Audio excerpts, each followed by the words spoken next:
keep talking about DMT like it's the most intense thing a human can experience. What even is it? DMT, Morty, dimethyltryptamine, is one of the most powerful psychoactive compounds known to human neuroscience. And here's the part that freaks people out. Your body already makes it. Wait, what? My body makes a psychedelic? Small amounts, yes. DMT has been detected in mammals and is associated with dreaming, deep unconscious states, and possibly near-death experiences. We don't fully understand its role yet, and that alone should tell you how complex it is. So, when people say it feels realer than real, what's actually happening?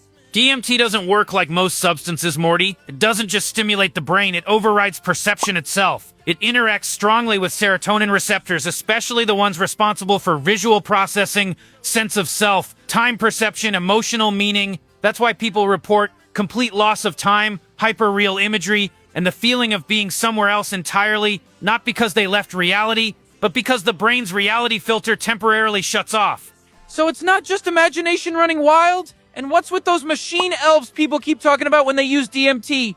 Morty, if it were just random imagination, everyone's trip would look different. But here's the part that messes with scientists. A lot of people report seeing the same kinds of beings in the same kinds of places. That's not how normal hallucinations work. It's your brain receiving raw, unfiltered signal without the usual safety dampeners. No story editor, no reality filter. That's why the experience feels overwhelming, hyper-detailed, and completely impossible to translate into words. Okay? People also say it changes them afterwards, like permanently. Is that real?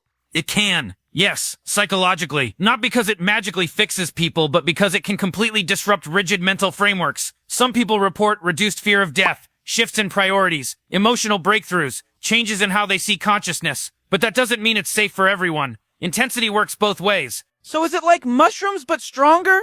Different category, Morty. Psilocybin opens the mind gently over time. DMT hits like a lightning strike to consciousness. Seconds feel like eternities. Identity can dissolve instantly. Ego doesn't fade, it can completely drop out of the equation for a short window. That sounds terrifying and amazing at the same time. That's a good summary. Awe and fear come from the same neurological switch. If it's so powerful, why has it been used throughout history? Because humans have always searched for altered states, dreaming, fasting, meditation, breath work, ritual. DMT-containing plants and mixtures appear in ancient traditions across different continents, not as party tools, but as sacred ceremonial consciousness tools. Again, not entertainment.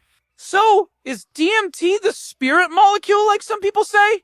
That's a poetic label, Morty, not a scientific one. Science doesn't confirm spirits, it confirms neurochemistry. So it's not magic, it's biology again? Exactly. So the real mystery isn't DMT, it's consciousness itself? Now you're getting it, Morty. The substance isn't the main question. The mind is. And as always, no Morty, you can't have it. It's Grandpa's after-work medicine.